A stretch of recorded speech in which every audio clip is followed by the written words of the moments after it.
Hello everyone, स्वागत है आप सभी का एक बार फिर से हमारे यूट्यूब चैनल कुसुम नेट क्लासेस में।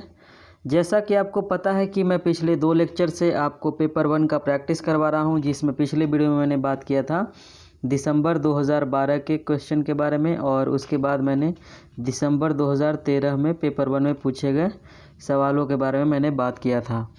आज के वीडियो में हम लोग बात करेंगे दिसंबर 2013 में पेपर 1 में जितने भी सवाल पूछे गए थे उन सारे सवालों पर हम लोग विस्तार में चर्चा करेंगे, किस तरीके के सवाल पूछे गए थे और उनके आंसर क्या हो सकते हैं।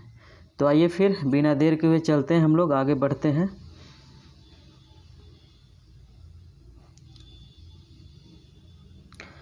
आज का पहला सवाल है दोस्तों, जैसा कि मैंने आपको पहले बताया था कि जो मैथ का सेक्शन होगा और जो रीजनिंग का सेक्शन होगा उसको छोड़ करके हम बाकी सवालों के बारे में बात करेंगे। तो आज का हमारा पहला सवाल है मैथ से रिलेटेड, तो मैं इसे छोड़ता हूं और दूसरे सवाल पे आता हूं। टेलीफोन निम्नलिखित में से किसका एक उदाहरण है? टेलीफोन कैसा कम्युनिकेशन है? क्या वो लीनियर कम्युनिकेशन है? क्या वो नॉन लीनियर कम्युनिकेशन है? क्या वो सर्कुलर कम्युनिकेशन है? क्या वो मैकेनाइज्ड कम्युनिकेशन है? किस तरीके का ये कम्युनिकेशन है? इसका जो आंसर होगा दोस्तों वो लीनियर कम्युनिकेशन होगा। टेलीफोन क्या जो है लीनियर कम्युनिकेशन का एक उदाहरण है। इसका पहला आंसर होगा। सवाल नंबर 3, तीसरा सवाल है ग्रेप वाइन संचार के साधन होते हैं। ग्रेप वाइन कैसा कम्युनिकेशन होता है? मैंने आपको बताया था कि आप याद कर लीजिएगा, जब मैं कम्युनिकेशन पढ़ा रहा था तो मैंने आपको बताया था कि ग्रेप वाइन जो होता है वो इनफॉर्मल कम्युनिकेशन के काम आता है। तो आप जब कहीं भी ग्रेप वाइन देखें तो आप आंख बंद करके इनफॉर्मल कम्युनिकेशन को टिक करें। इसका आंसर जो होगा वो बी होगा, इनफॉर्मल कम्युनिकेशन। अंतर्राष्ट्रीय स्तर पर यानी इंटरनेशनल लेवल पे जब कम्युनिकेट करते हैं तो उससे जुड़े मुद्दों की चर्चा किसके द्वारा की जाती है? क्या ILO के द्वारा, क्या ITU के द्वारा, क्या UNDP के द्वारा, क्या यूनेस्को के द्वारा? सबसे पहली बात, सवाल बनाने से पहले आप इन चारों का फुल फॉर्म जरूर याद कर लीजिएगा।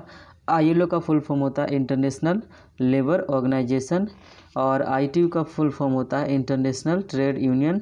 ठीक है, उसी तरीके से UNDP का यूनाइटेड नेशन डेवलपमेंट प्रोग्राम, और यूनेस्को का जो होता है United Nation Organization for Educational and socio cultural. तो ये जो 4 ऑप्शन दिए हुए हैं इसमें से आपको बात करना है, बताना है कि जब इंटरनेशनल लेवल पे कम्युनिकेशन होता है तो हम लोग किसका सहारा लेते हैं। इसका जो आंसर होगा दोस्तों वो ITU होगा। ठीक है, इसका जो आंसर होगा वो ITU होगा।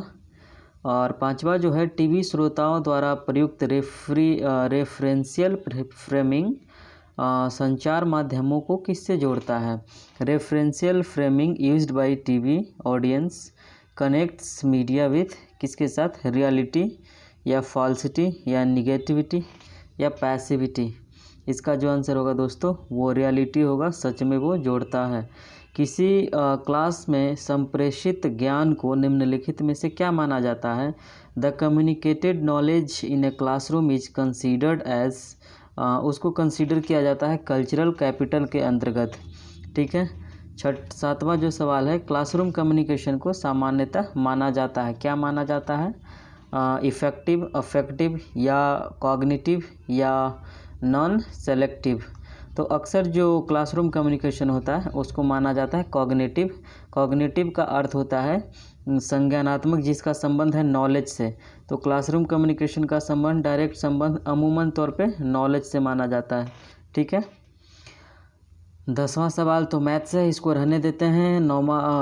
8वां भी मैथ से था, 9वां भी मैथ से था, 10वां भी रीजनिंग से है, 11वां भी, और 12 भी, 13 भी रीजनिंग है, 14 भी है और 15 भी है। 15 एक डिडक्टिव आर्गुमेंट से है, ये मैंने आपको बताया नहीं लेकिन मैं बताता हूँ, शायद आप समझ पाएँ। कहता है कि deductive argument can not be valid. कहता है कि डिडक्टिव आर्गुमेंट कब वैलिड नहीं होगा? कहता है इफ़ इट्स प्रेमाइस या प्रेमाइसिस इज़ या are true and its conclusion is true. इसका जो आंसर होता है दोस्तों, जब भी आप डिडक्टिव आर्गुमेंट देखें तो ये कब नहीं हो सकता है सही तब नहीं हो सकता है जब इसका प्रेमाइस जो है वो ट्रू है और कंक्लूजन फॉल्स है। देखिए, जब प्रेमाइस ट्रू होगा तो कंक्लूजन फॉल्स कभी होना ही नहीं चाहिए। जब भी आपके कथन सही होंगे तो कारण भी सही होने चाहिए, तभी वो जा कर के डिडक्टिव आर्गुमेंट होगा। ठीक है, यदि कथन सही है और कारण गलत है तो वो डिडक्टिव आर्गुमेंट नहीं हो सकता है।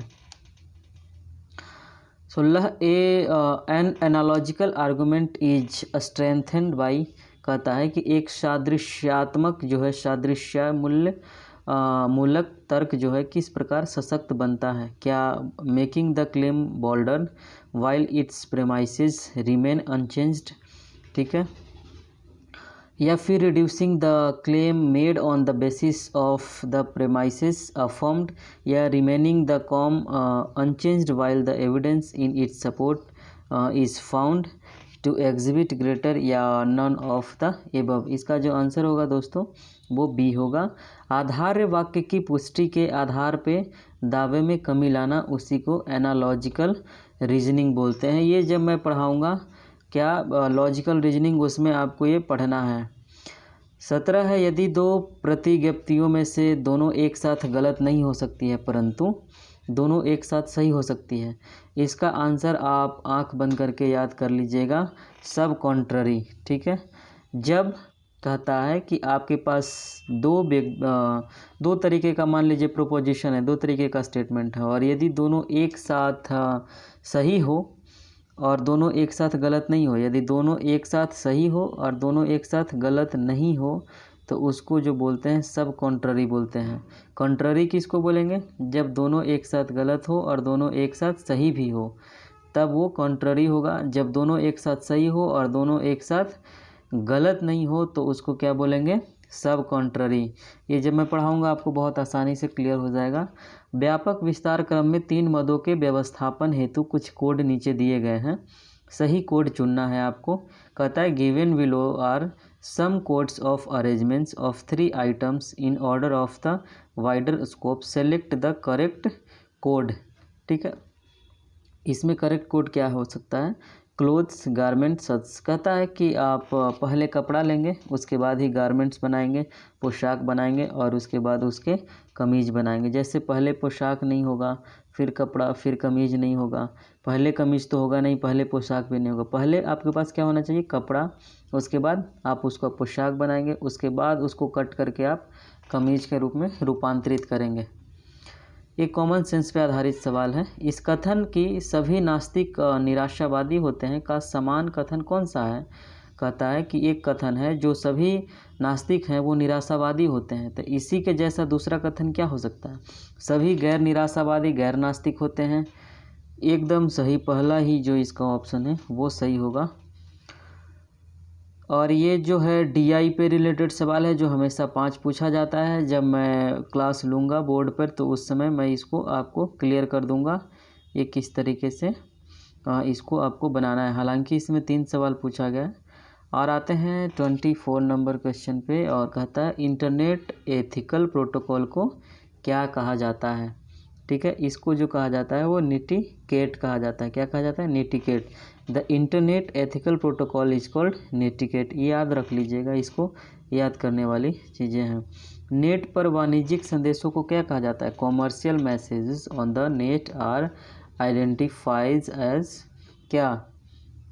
Web miracles. ठीक है, वेब मर्शियल। तो जैसे आप कॉमर्शियल कोई भी ऐड होगा या कॉमर्शियल कोई भी मैसेज होगा और आप उसको इंटरनेट के माध्यम से लोगों पर पहुंचा रहे हैं, लोगों तक पहुंचा रहे हैं, तो उन मैसेजेस को क्या कहा जाता है? वेब मर्शियल। ठीक है, कब? जब आप इंटरनेट के माध्यम से लोगों तक उस मैसेज को पहुंचाने का काम कर रहे हैं तो वो वेब मर्शियल कहलाएगा। कॉमर्स के माध्यम से करते हैं तो क्या कहलाता है? कॉमर्शियल। ठीक है, वेब के माध्यम से तो वेब मर्शियल। निम्नलिखित में से किस पद का प्रथम प्रयोग मैनुअल कैस्टले ने किया था? इसको आप सीधा याद कर लीजिएगा, नेटवर्क सोसाइटी का। GIF का फुल फॉर्म क्या है?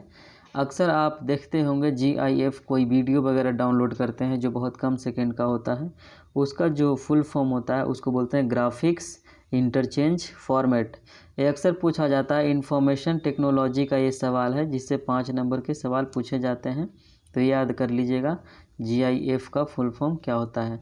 निम्नलिखित में से कौन सा एक ऑपरेटिंग सिस्टम नहीं है? जैसे आप कंप्यूटर ऑपरेट करते होंगे तो आपको पता होगा कि जो CPU है उसका ऑपरेटिंग सिस्टम है, लेकिन इसमें क्या क्या है? IBM AIX या लिनक्स या सोलारिस या फिर फायरफॉक्स, कौन है इसमें जो ऑपरेटिंग सिस्टम नहीं है? तो आपको पता है कि फायरफॉक्स जो है वो ऑपरेटिंग सिस्टम नहीं है। अगला सवाल है, निम्नलिखित में से कौन सी संस्थाएं अल्पसंख्यक हैं? पंजाबी विश्वविद्यालय पटियाला, इसको अंग्रेजी में आप एक बार पढ़ लीजिए। विच ऑफ द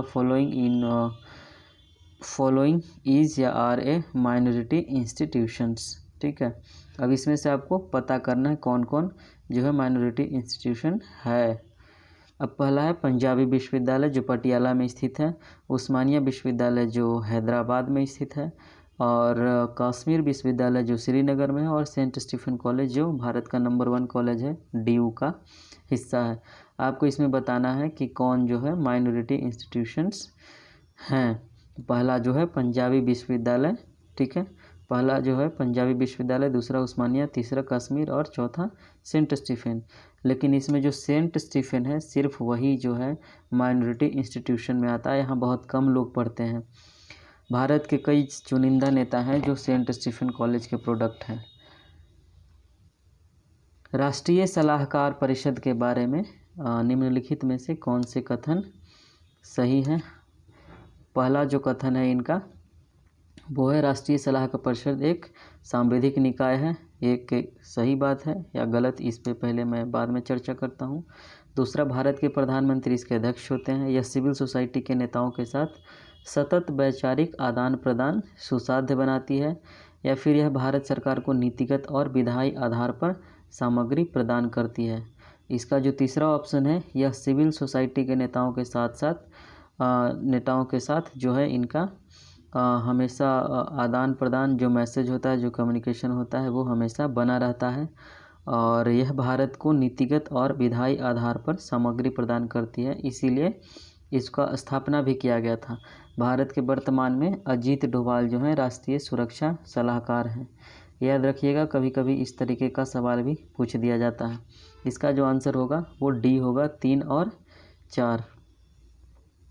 73वें संविधान संशोधन एक्ट, पहला तो आप ये याद रखिएगा कि 73वां जो संविधान संशोधन एक्ट है वो 1992 में लाया गया था। और उसमें क्या क्या प्रावधान किए गए थे उसको वो दूसरा सवाल बनेगा। पहला, पंचायत का चुनाव लड़ने के लिए न्यूनतम आयु 21 वर्ष, ठीक है, पंचायत का चुनाव लड़ने के लिए न्यूनतम आयु 21 वर्ष, जो कि ये 1992 का नहीं है प्रावधान, ये गलत है।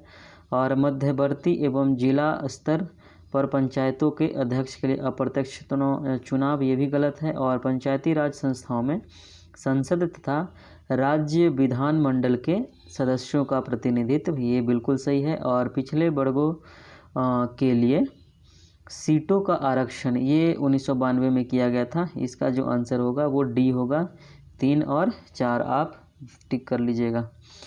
और अगला जो हमारा सवाल है 32, पता है निम्नलिखित में से किन राज्यों में जनसंख्या के उस भाग जो बहुसंख्यक हैं को राज्य विधानसभा में सीटों का आरक्षण का लाभ प्राप्त है?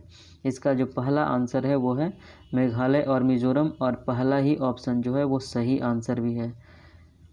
निम्नलिखित में से किन तरीकों से भारतीय नागरिकता प्राप्त की जाती है? पहला जन्म, दूसरा अवजनन, तीसरा देशीयकरण और चौथा राज्य क्षेत्र के मिल जाने से। ठीक है, इसका जो आंसर होगा वो जन्म भी होगा, ठीक है, अवजनन भी होगा, देशीकरण भी होगा और राज्य क्षेत्र के मिल जाने से भी होगा। मान लीजिए कि आप मान लीजिए अफगानिस्तान शासित राज्य में आप रह रहे हैं और वो कल होकर भारत में मिल जाता है, तो आपको भारत की नागरिकता जो है बहुत आसानी से मिल जाएगी। इसका जो आंसर होगा वो डी होगा। और 34 जो है UPSC के बारे में, संघ लोक सेवा आयोग के बारे में कथन दिया गया है और उन कथन पे हम लोग देखते हैं, चर्चा करते हैं। पहला जो कथन है वो कहता है संघ लोक सेवा आयोग एक संवैधानिक निकाय है, ठीक है। दूसरा जो कथन कहता है वो है यह एक सलाहकार निकाय के रूप में काम करता है, काम करता है। तो एक तो पहला जो है कॉन्स्टिट्यूशनल बॉडी, वो तो बिल्कुल सही है, यूपीएससी एक कॉन्स्टिट्यूशनल बॉडी है। और दूसरा यह जो है एडवाइजरी बॉडी को सर्व भी करता है, सेवा भी प्रदान करता है। तीसरा जो इससे अपेक्षा की जाती है कि वो अनुसूचित जातियों और अनुसूचित जनजातियों के सिविल सेवा में प्रतिनिधित्व के बारे में सलाह दे, नहीं, ये बिल्कुल कथन गलत है। और चौथा है अधिकरणों और आयोगों के अध्यक्ष तथा सदस्यों की नियुक्ति करते समय उसका परामर्श लिया जाता है, जो कि ये भी बिल्कुल गलत है। इसका जो आंसर होगा वो 4 होगा, ऑप्शन 1 और 2। अब अगला जो सवाल है वो कॉम्प्रिहेंशन से रिलेटेड है, तो आप कॉम्प्रिहेंशन खुद से पढ़ लीजिएगा, उसके बाद इसको डील कर लीजिएगा। आगे आते हैं अगले सवाल पे, और कॉम्प्रिहेंशन का सवाल मेरे ख्याल से 40 तक है, तो हम लोग 41 नंबर्स क्वेश्चन पे आते हैं। एक उत्तम शिक्षक को कहता है कि एक बेहतर शिक्षक के लिए क्या अनिवार्य होना चाहिए। पहला, उपाय कुशल तथा स्वेच्छाचारी होना चाहिए, ठीक है, ऑप्शन बी है उपाय कुशल तथा सहभागी प्रवृत्ति का, या उपाय कुशल तथा आधिकारिक प्रवृत्ति का, या फिर उपाय कुशल तथा प्रभुत्वपूर्ण होना चाहिए। ये तो बिल्कुल गलत है, और तीसरा भी गलत है। और इसका जो स्वेच्छाचारी जो बोल रहा है ऑटोक्रेटिक, ये भी गलत पॉइंट है। ये जो होना चाहिए, एक अच्छा टीचर वही होगा जो रिसोर्सफुल भी होगा और जो पार्टिसिपेटिव होगा, जो खुद पार्टिसिपेट करेगा। इसका जो आंसर होगा वो बी होगा। निम्नलिखित में से कौन सी विधि शिक्षण की सर्वोत्तम विधि है। यदि आप पढ़ा रहे हैं, टीचिंग कर रहे हैं, तो उसका बेस्ट मेथड क्या होता है। उसका बेस्ट मेथड ये होता है कि आप डेमोन्स्ट्रेट करके, लोगों को दिखा करके, जिसमें ऑडियो विजुअल मीडियम होता है उसके थ्रू आप पढ़ाते हैं तो ज़्यादा बेहतर होगा। तो डेमोन्स्ट्रेशन जो है वो एक ऐसा प्रोसेस है जिसके माध्यम से बेस्ट टीचिंग कराया जा सकता है। कहता है classroom successful communication in classroom teaching is, कहता है कि सक्सेसफुल कम्युनिकेशन क्लासरूम टीचिंग में क्या है। तो जैसे वृत्ताकार होता है ना, पारस्परिक होता है, या निर्देशात्मक, या फिर प्रभावशाली। इस 4 ऑप्शन है आपके पास, सर्कुलर, रेसिप्रोकल, डायरेक्शनल या इन्फ्लुएंशियल, ठीक है। इसका जो आंसर होगा वो हमेशा रेसिप्रोकल होगा, ठीक है। निम्नलिखित में से किस प्रकार के मूल्यांकन में अनुदेश के समय शिक्षक तथा विद्यार्थी दोनों को प्रतिपुष्टि प्रदान करने के लिए अधिगम प्रक्रिया का आकलन किया जाता है। इसका जो आंसर होगा दोस्तों, वो उसको बोलते हैं फॉर्मेटिव इवैल्यूएशन। ये मैं जब टीचिंग एप्टीट्यूड पढ़ाऊंगा तो बड़े कॉन्सेप्ट के साथ पढ़ाऊंगा, उसमें आपको ये सारी चीज़ें बहुत आसानी से क्लियर हो जाएंगी। निम्नलिखित में से कौन सा एक लघुकृत शिक्षण स्थिति है। कहता है विच one of the following is a scaled down teaching situation. इसका जो आंसर होगा वो माइक्रो टीचिंग होगा। माइक्रो टीचिंग बहुत फेमस टॉपिक है, हमेशा पूछा जाता है। फिलहाल आप इतना समझ लीजिए, लघुकृत शिक्षण यानी कि माइक्रो टीचिंग। 46 क्लास जो है उसका फुल फॉर्म क्या होता है। क्लास शब्द जैसे अक्सर आप इस्तेमाल करते हैं, उसका वो किस लिए स्टैंड करता है, उसका फुल फॉर्म क्या होता है, आज के इस सवाल में हम लोग जानेंगे। उसका जो फुल फॉर्म होता है वो होता है computer literacy and studies in schools. Computer literacy and studies in schools, ये आप याद कर लीजिएगा। 47 नंबर सवाल है, निम्नलिखित में से कौन सा प्रयोगात्मक विधि का एक प्रकार नहीं है। विच one of the following is not a type of experimental method. Experimental method हम लोग को रिसर्च एप्टीट्यूड में पढ़ना है। मैं रिसर्च एप्टीट्यूड अभी नहीं पढ़ाया हूँ, उसको बहुत जल्द शुरू करूँगा। इसका जो आंसर ऑप्शन दिया है सिंगल ग्रुप एक्सपेरिमेंट या अवशिष्ट समूह प्रयोग, रिसिड्यूअल ग्रुप एक्सपेरिमेंट, और पैरेलल ग्रुप एक्सपेरिमेंट, या फिर रेशनल ग्रुप एक्सपेरिमेंट। इसका जो आंसर होगा वो होगा अवशिष्ट समूह प्रयोग, ठीक है। एकल जो समूह प्रयोग है वो प्रयोगात्मक विधि का ही एक रूप है, और उसी तरीके से पैरेलल ग्रुप एक्सपेरिमेंट है वो भी एक्सपेरिमेंटल मेथड का ही एक पार्ट है, और रेशनल ग्रुप एक्सपेरिमेंट जो है वो भी एक्सपेरिमेंटल मेथड का ही एक हिस्सा है। और आज का सवाल नंबर 48 है, निम्नलिखित में से कौन सा एक अप्रचालिक है ना। अप्रचालिक का क्या मतलब होता है, नॉन पैरामेट्रिक टेस्ट है।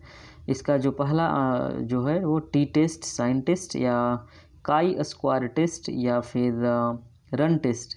इसका जो आंसर होगा टी टेस्ट होगा। ये भी दरअसल रिसर्च एप्टीट्यूड का सवाल है, वो जब मैं बताऊंगा तो उसमें आपको ये चीज़ें क्लियर हो जाएगी। टेस्ट कई प्रकार के होते हैं, और टी टेस्ट क्या होता है, साइन टेस्ट क्या होता है, काई स्क्वायर टेस्ट क्या होता है, रन टेस्ट क्या होता है, ये सब मैं डिटेल में वहाँ पर चर्चा करूँगा।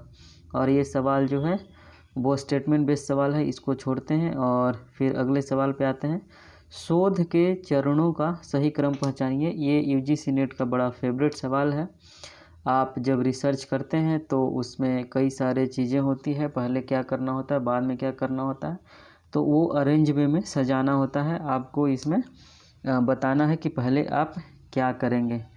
ठीक है, पहले विषय का चयन, लिटरेचर रिव्यू, आंकड़ा, फिर आंकड़ा डेटा कलेक्ट करेंगे, उसका निष्कर्ष की व्याख्या करेंगे। मेरे ख्याल से ऑप्शन तो ए ही होगा सही, क्योंकि पहले आप लिटरेचर रिव्यू नहीं कर सकते हैं। विषय का चयन तो पहले करेंगे, लेकिन उसके बाद लिटरेचर रिव्यू। हमेशा याद रखिएगा, पहले सब्जेक्ट, उसके बाद लिटरेचर रिव्यू होता है, उसके बाद डेटा कलेक्ट करने की बात करते हैं, और उसके बाद हम लोग कंक्लूज़न पे जाते हैं, यानी उसका व्याख्या करते हैं। ठीक है। 51 कहता है deconstruction is a popular method of research इन। कहता है डीकंस्ट्रक्शन एक प्रोसेस है, वो किस तरीके के रिसर्च मेथड में पॉपुलर है, वो लिटरेचर में पॉपुलर है। लिटरेचर में जब आप रिसर्च करेंगे तो डीकंस्ट्रक्शन एक मेथड है, वो बड़ा पॉपुलर मेथड है, उसी से अक्सर लोग रिसर्च करते हैं। With which one of the following techniques communality is associated. Univariate analysis, factor analysis, case studies या स्वॉट एनालिसिस। इसका जो आंसर होगा वो फैक्टर एनालिसिस होगा।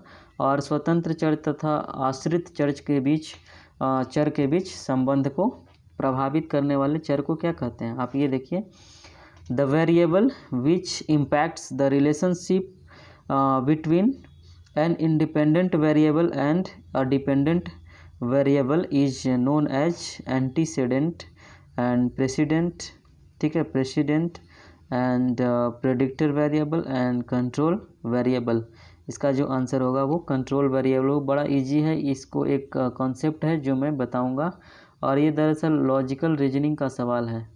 ठीक है, और ये रिसर्च एप्टीट्यूड का भी सवाल है, दोनों में मिक्स है, बड़ा कॉमन है, और बहुत हमेशा इससे सवाल पूछे जाते हैं।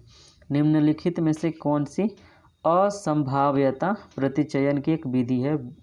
विच one of the following is a non probability sampling method. इसका जो आंसर होगा वो कोटा सैम्पलिंग होगा। ठीक है, ये नॉन प्रोबेबिलिटी सैम्पलिंग मेथड के अंतर्गत आता है। सन 2022 तक भारत सरकार की जलवायु परिवर्तन कार्य योजना का उद्देश्य निम्नलिखित में से किसे संस्थापित करना है। हो सकता है कि ये सवाल फिर से भी पूछा जाए, क्योंकि 2022 तक भारत सरकार ने जो प्लान किया है वो सवाल फिर से आ सकते हैं। अभी तो 20 ही चल रहा है। इसका जो आंसर होगा वो सी होगा। 20,000 मेगावाट की सोलर एनर्जी को प्रोड्यूस करने के लिए एक इनिशिएटिव लिया गया है, जो अभी चल रहा है। 56 विच one of the following biosphere reserves has UNESCO recognition.